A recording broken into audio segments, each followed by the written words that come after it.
High court ನಲ್ಲಿ ನಡೀತಾ ಇರುವಂತಹ ವಾದ ಪ್ರತಿವಾದ ಯಾವ ರೀತಿ ಇದೆ ಅನ್ನೋದರ ಡೀಟೇಲ್ಸ್ ಅನ್ನು ನೋಡ್ತಾ ಇದ್ರಿ. ತುಷಾರ್ ಮೆಹ್ತಾ ಅವರ ವಾದ ಸಮರ್ಥನೆ, ಸಂಪುಟ ಸಭೆಯ ನಿರ್ಣಯವನ್ನ ಪರಿಗಣನೆ ಮಾಡದೇ ಇರೋದಕ್ಕೆ ಏನು ಅನ್ನೋದನ್ನ ಹೇಳ್ತಾ ಇದ್ರು. ಸಂಪುಟ ಸಭೆ ನಡೆಸೋದಕ್ಕೆ ಮುಖ್ಯಮಂತ್ರಿಗಳೇ ಸೂಚನೆಯನ್ನು ಕೊಟ್ಟಿದ್ದಾರೆ. ಅವರ ಸೂಚನೆಯಂತೆ ನಡೆದಿರುವಂತಹ ಸಂಪುಟದ ಸಲಹೆಯನ್ನ ರಾಜ್ಯಪಾಲರು ಪರಿಗಣನೆ ಮಾಡಬೇಕು ಅಂತ ಏನಿಲ್ಲ. ಕಾರಣ ಸಂಪುಟ ಸಭೆ ಪಕ್ಷಪಾತದ ನಿಲುವನ್ನ ಹೊಂದಿದೆ. ಹೀಗಾಗಿಯೇ ರಾಜ್ಯಪಾಲರು ಸ್ವತಂತ್ರವಾಗಿ ನಿರ್ಧಾರವನ್ನ ಕೈಗೊಂಡಿದ್ದಾರೆ ಅಂತ ಲಿಸ್ಟಿಂಗ್ ಕೊಟ್ಟಿದ್ದಾರೆ. ಸಂಪುಟ ಸಭೆಯ ನಿರ್ಣಯವನ್ನ ಯಾಕೆ ಕನ್ಸಿಡರ್ ಮಾಡಿಲ್ಲ ರಾಜ್ಯಪಾಲರು ಅನ್ನೋದಕ್ಕೆ ರೀಸನ್ ಲಿಸ್ಟಿಂಗ್ ಅನ್ನ ಕೊಡಬೇಕಾಗತ್ತೆ ಕೋರ್ಟ್ ಮುಂದೆ. ಅದನ್ನೇ ಕೊಟ್ಟಿದ್ದಾರೆ. ಕಾರಣ ಅದೊಂದು ಪಕ್ಷಪಾತಿ ಅಥವಾ ಏಕಪಕ್ಷೀಯ ನಿರ್ಧಾರ ಮತ್ತು ಯಾರ ಮೇಲೆ ಆರೋಪ ಬಂದಿದೆಯೋ ಅವರದ್ದೇ ಸಂಪುಟ ನಡೆಸಿರುವಂತಹ ರೆಸಲ್ಯೂಷನ್ ಅನ್ನ ತೆಗೆದುಕೊಳ್ಳೋದು ಅಷ್ಟೊಂದು ಔಚಿತ್ಯವಲ್ಲ. ಹೀಗಾಗಿನೇ ರಾಜ್ಯಪಾಲರು ತಮ್ಮ ಅಧಿಕಾರವನ್ನು ಬಳಸಿದ್ದಾರೆ ಮತ್ತು ಹಲವು ಸೆಕ್ಷನ್ಗಳು, ಹಲವು ಡ್ಯೂಟೀಸ್ ರಾಜ್ಯಪಾಲರಿಗೆ ಸಂಬಂಧಪಟ್ಟಂತೆ ಹಲವು ಸಂದರ್ಭದಲ್ಲಿ ಇದನ್ನ ಹೇಳಿದೆ.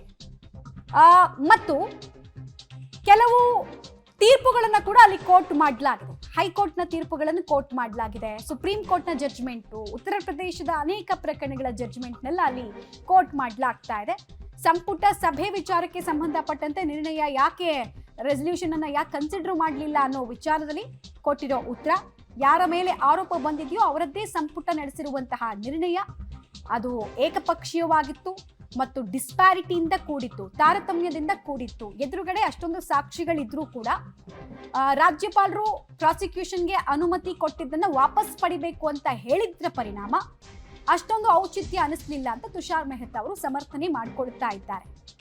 ತುಷಾರ್ ಮೆಹ್ತಾ ಅವರು ಅಭಿಷೇಕ್ ಮನು ಸಿಂಘ್ವಿ ಅವರ ಪ್ರತಿ ಆರ್ಗ್ಯುಮೆಂಟ್ಗೂ ಕೂಡ ಕೌಂಟರ್ ಮಾಡ್ತಾ ಇದ್ದಾರೆ. ಕಳೆದ 1.5 ಗಂಟೆಗಳಿಂದ 4-5 ಪ್ರಶ್ನೆಗಳಿಗೆ ಇವತ್ತು ಉತ್ತರವನ್ನ ಹೇಗೆ ಕೊಡ್ತಾರೆ ತುಷಾರ್ ಮೆಹ್ತಾ ಅನ್ನೋ ಕುತೂಹಲ ಇತ್ತು. ಒಂದು, ರಾಜ್ಯಪಾಲರ ಸ್ಯಾಂಕ್ಷನ್ ಅನ್ನ ಪ್ರಶ್ನೆ ಮಾಡಿರೋ ವಿಚಾರದಲ್ಲಿ ಪ್ರೊಸೀಜರಲ್ ಲ್ಯಾಪ್ಸ್ ಆಗಿದೆಯಾ ಅನ್ನೋ ಪ್ರಶ್ನೆಗೆ ಅವ್ರು ಇಷ್ಟೊತ್ತು ಉತ್ತರ ಕೊಟ್ಟರು. ನಂತರ ಈಗ 2ನೇದು, ಸಂಪುಟ ಸಭೆಯ ನಿರ್ಣಯವನ್ನ ಅಂಗೀಕಾರ ಮಾಡದೆ ಇದ್ದಿದ್ದು ಯಾಕೆ, ಒಪ್ಪಿಕೊಳ್ಳದೆ ಇದ್ದಿದ್ದು ಯಾಕೆ ಅನ್ನೋದಕ್ಕೆ ಉತ್ತರವನ್ನು ಕೊಡ್ತಾ ಇದ್ದಾರೆ. 3ನೇ ಕುತೂಹಲ ನೆಕ್ಸ್ಟ್ ಏನ್ ಬರಬಹುದು ಅಂತ ಅಂದ್ರೆ, ಯಾವುದೇ ಕೇಸ್ಗಳು ರಾಜ್ಯಪಾಲರ ಮುಂದೆ ಪೆಂಡಿಂಗ್ ಇರಲಿಲ್ಲ ಅಂತ ಹೇಳಿದ್ರಲ್ಲ, ಅದಕ್ಕೆ ಸಂಬಂಧಪಟ್ಟಂತಹ ಡಾಕ್ಯುಮೆಂಟ್ ಏನಾದ್ರೂ ಕೊಟ್ಟು ಅದನ್ನ ಮತ್ತೆ ವಾದ ಮಂಡಿಸ್ತಾರಾ ತುಷಾರ್ ಮೆಹ್ತಾ ಅನ್ನೋ ಕುತೂಹಲ ಇದೆ. ಪ್ರಿಮೈಸಸ್ ಆಫ್ ಆರ್ಗ್ಯುಮೆಂಟ್ ಹೆಂಗ್ ಸಾಕ್ತಾ ಇದೆ ಗಮನಿಸ್ತಾ ಇದೀವಿ.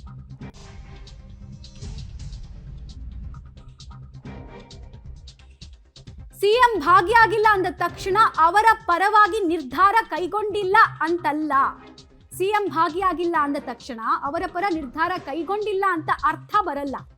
ಸಿಎಂ ಸೂಚನೆಯಂತೆಯೇ ಸಭೆ ನಡೆದಿರೋದ್ರಿಂದ ಆಬ್ವಿಯಸ್ಲಿ ಅವರ ಫೇವರ್ ಆಗಿ ಮಾಡಿದ್ದಾರೆ ಅಲ್ಲಿ ರೆಸಲ್ಯೂಷನ್ ಪಾಸ್ ಅನ್ನ ಅನ್ನೋದು ತುಷಾರ್ ಮೆಹ್ತಾ ಅವರ ವಾದದ ಸಾರಾಂಶ ಆಗ್ತಾ ಇದೆ. ಕಾಸ್ ಸಂಪುಟ ಸಭೆಯ ನೇತೃತ್ವ ಅಥವಾ ಮೇಲುಸ್ತುವಾರಿ ಯಾರದ್ದಿರುತ್ತೆ? ಆಬ್ವಿಯಸ್ಲಿ ಸಿಎಂ ಇರುತ್ತೆ. ಸಿಎಂ ಗೈರಾಗಿದ್ರು ಅವತ್ತು ಈ ನಿರ್ಣಯ ಪಾಸ್ ಆಗೋ ದಿನ. ಡಿಸಿಎಂ ಡಿಕೆಶಿ ಅವರ ನೇತೃತ್ವದಲ್ಲಿ ಸಂಪುಟ ಸಭೆಯಲ್ಲಿ ನಿರ್ಣಯವನ್ನ ಕೈಗೊಳ್ಳಲಾಗಿತ್ತು. ರಾಜ್ಯಪಾಲರು ಪ್ರಾಸಿಕ್ಯೂಷನ್ಗೆ ಕೊಟ್ಟ ಅನುಮತಿನ ವಾಪಸ್ ಪಡಿಬೇಕು ಅಂತ. ಸೊ ಈ ವಿಚಾರದಲ್ಲಿ ಅಭಿಷೇಕ್ ಮನು ಸಿಂಘ್ವಿ ಅವರು ಕೂಡ ಹೇಳಿದ್ರು, ಸಂವಿಧಾನದಲ್ಲಿ ಅವಕಾಶ ಇದೆ, ಸಂಪುಟದವ್ರು ಏನ್ ತೀರ್ಮಾನವನ್ನ ತೆಗೆದುಕೊಳ್ತಾರೋ ಅವರ ಅಡ್ವೈಸ್ ಪ್ರಕಾರ ರಾಜ್ಯಪಾಲರು ಆಕ್ಟ್ ಮಾಡಬೇಕು ಅಂತ. ಸುಪ್ರೀಂ ಕೋರ್ಟ್ನ ಹಲವು ತೀರ್ಪುಗಳನ್ನ ಕೂಡ ಇಲ್ಲಿ ಉಲ್ಲೇಖ ಮಾಡಲಾಗ್ತಾ ಇದೆ. ನ್ಯಾಯಮೂರ್ತಿ ನಾಗಪ್ರಸನ್ನ ಅವರ ಅಭಿಪ್ರಾಯ, ಸಿಎಂ ಭಾಗಿಯಾಗಿಲ್ಲ ಅಂದ ತಕ್ಷಣ ಅವರ ಪರ ನಿರ್ಧಾರವನ್ನ ಕೈಗೊಂಡಿಲ್ಲ ಅಂತ ಅರ್ಥ ಬರಲ್ಲ. ಸಿಎಂ ಸೂಚನೆಯಂತೆಯೇ ಸಂಪುಟ ಸಭೆ ನಡೆದಿದೆ. ಮುಖ್ಯಮಂತ್ರಿಗಳ ಪ್ರಾಸಿಕ್ಯೂಷನ್ ವೇಳೆ ಸಚಿವ ಸಂಪುಟದ ನಿರ್ಣಯ ಬೇಕಿಲ್ಲ ಅನ್ನೋದು ವಾದ ಆಗ್ತಾ ಇದೆ ತುಷಾರ್ ಮೆಹ್ತಾ ಅವರದ್ದು. ಇನ್ನೊಂದು ಕಡೆಗೆ ನ್ಯಾಯಮೂರ್ತಿ ನಾಗಪ್ರಸನ್ನ ಅವರ ಅಭಿಪ್ರಾಯವನ್ನು ಕೂಡ ನಾವು ಗಮನಿಸ್ತಾ ಇದೀವಿ. ಒಂದಷ್ಟು ಅಬ್ಸರ್ವೇಷನ್ ಅವರು ವಾದ ನಡೆಯುವಂತಹ ಸಂದರ್ಭದಲ್ಲಿ ಮಾಡ್ತಾರೆ. ಅಬ್ಸರ್ವೇಷನ್ಗಳಲ್ಲಿ ಕೆಲವನ್ನ ಕೂಡ ಅಲ್ಲಿ ಉಲ್ಲೇಖ ಮಾಡಲಾಗ್ತಾ ಇದೆ.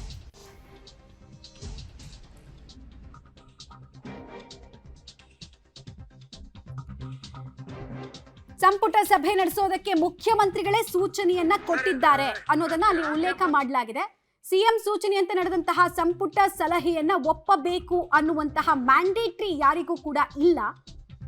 ಪಕ್ಷಪಾತದ ನಿಲುವಿನಿಂದ ಕೂಡಿದ್ರಿಂದ ರಾಜ್ಯಪಾಲರು ಸ್ವತಂತ್ರವಾಗಿ ನಿರ್ಧಾರಗಳನ್ನ ಕೈಗೊಂಡಿದ್ದಾರೆ.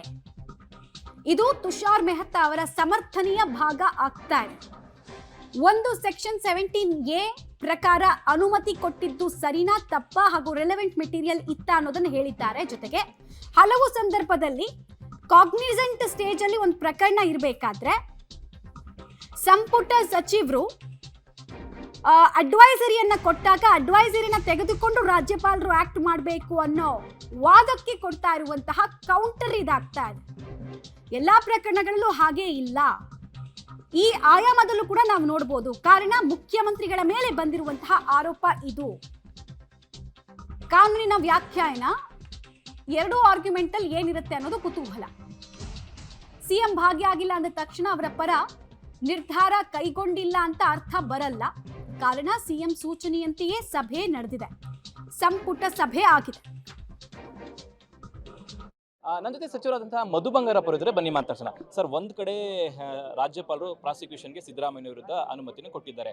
ಅದನ್ನ ವಿರೋಧಿಸಿ ಈ ಒಂದು ರಾಜಕೀಯ ರಾಜಭವನವು ಏನ್ ಕತೆ ಅಂತ ನಾವು ಫಸ್ಟ್ ಡೇ ಇಂದನೇ ಪ್ರಾಸಿಕ್ಯೂಷನ್ ಕೊಡ್ತಾ ಇರೋದೇ ತಪ್ಪು ಅಂತ ಹೇಳಿದಾಗ ನೀವು ಇನ್ನೊಂದು ಕಡೆಗೆ ನಾವು ವಿರೋಧ ಮಾಡದೆ ಹಾಗೆ ಕೂತ್ಕೊಳ್ಳೋದು ನಮ್ಮ ತಪ್ಪಾಗಲ್ವಾ? ನಮ್ಮ ಕರ್ತವ್ಯನ ಮಾಡ್ತಾ ಸಂವಿಧಾನದಲ್ಲಿ ಈ ಹಕ್ಕನ್ನು ಕೊಟ್ಟಿದ್ದಾರೆ. ಬಾಬಾ ಸಾಹೇಬ್ ಅಂಬೇಡ್ಕರ್ ಅವ್ರು ಕೊಟ್ಟಿರ್ತಕ್ಕಂಥ ಏನು ನಮಗೆ ಸಂವಿಧಾನ ಇದೆ ಅದನ್ನು ದುರುಪಯೋಗ ಪಡಿಸ್ಕೊಂಡವ್ರು ಸೆಂಟ್ರಲ್ ಗೌರ್ಮೆಂಟು ಮತ್ತು ಗವರ್ನರು ಅವ್ರ ವಿರುದ್ಧ ಹಾಗೆ ಕೂತ್ಕೊಳ್ಳೋಕ್ಕಾಗತ್ತಾ? ಪ್ರಾಸಿಕ್ಯೂಷನ್ ಅನುಮತಿ ಕೊಟ್ಬಿಟ್ಟಿದ್ದಾರೆ ಸರ್, ಹಾಗಾದ್ರೆ ಯಾಕೆ ರಾಜಭವನ ಚಲೋ ಅಂತ ಈಗ ಏನು ಪ್ರಾಸಿಕ್ಯೂಷನ್ ಕೊಟ್ಟಿರೋದೇ ನೀವು ತಪ್ಪು? ಏನು ಬೇಸಿಕೇ ಇಲ್ಲಲ್ಲ. ಇನ್ನೊಂದು 5-6 ಜನರದ್ದು 3-4 ವರ್ಷದಿಂದ ಕೊಳಿತಾ ಇದೆಯಲ್ಲ, 10-15 ವರ್ಷದಿಂದ ಏನು ಮಾಡ್ತಾ ಇದ್ದೀರಾ? ಅದನ್ನು ಚೆಕ್ ಮಾಡಬೇಕಾಗಿತ್ತು. ಅದನ್ನ ಎಲ್ಲಿ ಮಾಡಿದ್ದೀರಾ? ಅದಕ್ಕೊಂದು ನ್ಯಾಯ, ಇದಕ್ಕೊಂದು ನ್ಯಾಯನಾ? ಸಿದ್ದರಾಮಯ್ಯನವರ ಪರವಾಗಿ ಸಿದ್ದರಾಮಯ್ಯನವರ ಕೇಸಿನ ವಿಚಾರದಲ್ಲಿ, ನಮ್ಮ ಮುಖ್ಯಮಂತ್ರಿಗಳ ಕೇಸಿನ ವಿಚಾರದಲ್ಲಿ ನಾವು ಈ ರಾಜಭವನ್ ಚಲೋ ಹಮ್ಮಿಕೊಂಡಿಲ್ಲ. ಈಗಾಗಲೇ ಆ ವಿಚಾರ ನ್ಯಾಯಾಲಯದಲ್ಲಿದೆ, ನ್ಯಾಯಾಲಯದಲ್ಲಿ ಚರ್ಚೆ ಆಗ್ತಾ ಇದೆ. ನಾವು ಇದಕ್ಕೆ ಅದ್ರ ಬಗ್ಗೆ ನಾವು ಇಲ್ಲಿ ಪ್ರಸ್ತಾವನೆ ಮಾಡಲಿಕ್ಕೆ ನಾವು ಹೋಗ್ತಾ ಇಲ್ಲ. ಏನು ಅವರು ನಮಗೆ ಸ್ಯಾಂಕ್ಷನ್ ಕೊಟ್ಟಿದ್ದಾರೆ ನಮ್ಮ ವಿರುದ್ಧ, ಅದ್ರ ಬಗ್ಗೆ ಈಗಾಗಲೇ ನಾವು ನ್ಯಾಯಾಲಯದಲ್ಲಿ ಹೋರಾಟವನ್ನು ನಾವು ಮಾಡ್ತಾ ಇದ್ದೇವೆ. ಇವತ್ತು ಏನು ಈ ರಾಜಭವನ್ ಚಲೋ ಇದೆ, ಇದು ಗವರ್ನರ್ ಆಫೀಸು ಒಂದು ಪಕ್ಷದ ಕಚೇರಿಯಾಗಿ ಪರಿವರ್ತನೆ ಆಗಬಾರ್ದು. ಇದೊಂದು ಸಂವಿಧಾನದ ಪೀಠ. ಸಂವಿಧಾನ ಒಂದು ಎಲ್ಲರೂ ಕೂಡ ನ್ಯಾಯಬದ್ಧವಾಗಿ ನಡಿಬೇಕು ಅಂತ ಹೇಳಿ ಗವರ್ನರ್ ಸ್ಥಾನವನ್ನ, ಗವರ್ನರ್ ಕುರ್ಚಿಯನ್ನ, ಗವರ್ನರ್ ಕಚೇರಿಯನ್ನ ಸ್ಥಾಪನೆ ಮಾಡಿದೆ. ಅದರನ್ನ ತಾವು ಕಾಪಾಡಬೇಕು ಅನ್ನೋ ದೃಷ್ಟಿಯಿಂದ ಈ ಸಂದರ್ಭದಲ್ಲಿ ನಾವು ಡಿಮ್ಯಾಂಡ್ ಮಾಡಲಿಕ್ಕೆ ನಾವೆಲ್ಲ ಇಲ್ಲಿ ಸೇರಿದ್ದೇವೆ. ನಮ್ಗೆ ಆಶ್ಚರ್ಯ ಏನಪ್ಪಾ ಅಂದ್ರೆ, ಇಡೀ ಪ್ರಜಾಪ್ರಭುತ್ವದ ವ್ಯವಸ್ಥೆಯಲ್ಲಿ ನಾವು ಕೂಡ ಬಹಳ ವರ್ಷದಿಂದ ನಾವೆಲ್ಲ ಕೆಲಸ ಮಾಡ್ತಾ ಇದ್ದೇವೆ. ಬಹಳ ಜನ 50 ವರ್ಷ, 40 ವರ್ಷ, 30 ವರ್ಷ ಎಲ್ಲ ಕೂಡ ಮಾಡ್ತಾ ಇದ್ದೇವೆ. ನಾವು ಎಲ್ಲ ಕೆಲಸ ಮಾಡ್ತಾ ಇದ್ದೇವೆ. ಇವತ್ತು ಮುಖ್ಯಮಂತ್ರಿಗಳ ವಿಚಾರದಲ್ಲಿ ಒಂದೇ ದಿನದಲ್ಲಿ ನಮಗೆ ನೋಟಿಸ್ ಅನ್ನ ಕೊಟ್ಟು, ಕಾನೂನು ಯಾವುದು ಎನ್ಕ್ವೈರಿ ಇನ್ವೆಸ್ಟಿಗೇಷನ್ ಇಲ್ಲದೆ ಪ್ರಾಸಿಕ್ಯೂಷನ್ಗೆ ಪರ್ಮಿಷನ್ ಕೊಟ್ಟದ್ದು ಕೂಡ ತಮ್ಗೆಲ್ಲರ ಜನರ ಮಂದಟ್ಟನ್ನು ಮಾಡಿಕೊಡ್ಲಿಕ್ಕೆ ಪ್ರಯತ್ನ ಮಾಡಿದ್ದೇವೆ. ತಾವು ಮಂದಟ್ಟು ಆಗಿದ್ದೀರಿ.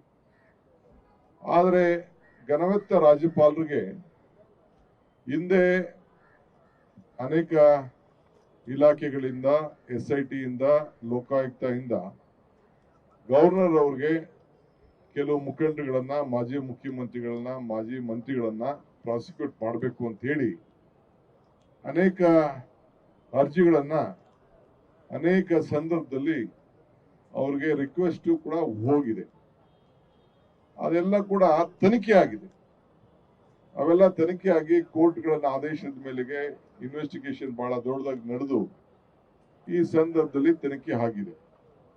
ತನಿಖೆ ಆಗಿದ್ದಂತ ಕೇಸ್ಗಳಲ್ಲಿ ಬಹುಶಃ ಇವತ್ತು ಹೆಂಗೆ ನಮ್ಮ ಮುಖ್ಯಮಂತ್ರಿಗಳ ಮೇಲೆ ಯಾವ ರೀತಿ ಪ್ರಯೋಗ ಮಾಡಿದ್ರು ಅದಕ್ಕಿಂತ ಮುಂಚಿತವಾಗಿ, ಯಾಕೆಂದ್ರೆ ಎಲ್ಲ ದಾಖಲೆಗಳಿತ್ತು, ಎನ್ಕ್ವೈರಿಗಳಾಗಿತ್ತು. ಏನು ಸೆಕ್ಷನ್ಗಳನ್ನ ಉಪಯೋಗಿಸಿ ಸಂವಿಧಾನದಲ್ಲಿ ಏನು ಅವಕಾಶಗಳಿದೆ, ಕ್ರಿಮಿನಲ್ ಸೆಕ್ಷನ್, ಈಗಿರುವಂತ ಹೊಸ ಕಾನೂನುಗಳು ಇವೆಲ್ಲ ಏನಿದೆ, ಅದೇ ಪ್ರಕಾರ ಅವತ್ತಿನ ಕಾಲದಲ್ಲೇ ಬಹುಶಃ 1 ವಾರ ಆಗ್ಲಿ 10 ದಿನ ಆಗ್ಲಿ ಟೈಮ್ ತೆಗೆದುಕೊಂಡು ಮಾಡಬಹುದಾಯ್ತು. ಇಲ್ಲಿ selective application of sanctioning of power ಇದನ್ನ ಗಮನದಲ್ಲಿ ಇಟ್ಕೊಂಡು ಸಾರ್ವಜನಿಕರ ಏನು ಒಂದು ವಿಚಾರ ಇದೆ ಅದನ್ನೆಲ್ಲ ಬದಿಗೊತ್ತಿ ನಾವು ಸಾರ್ವಜನಿಕರಿಗೋಸ್ಕರ ಕೆಲಸ ಮಾಡ್ತಾ ಇದ್ದೀವಿ ಅನ್ನೋದು ರಾಜ್ಯಪಾಲರು ಗಮನದಲ್ಲಿ ಇಟ್ಕೊಂಡಿರ್ಬೇಕು. ಸರ್ಕಾರ ಅನೇಕ ಅವ್ರಿಗೆ ಅಡ್ವೈಸ್ ಅನ್ನ ಕೊಡ್ತದೆ.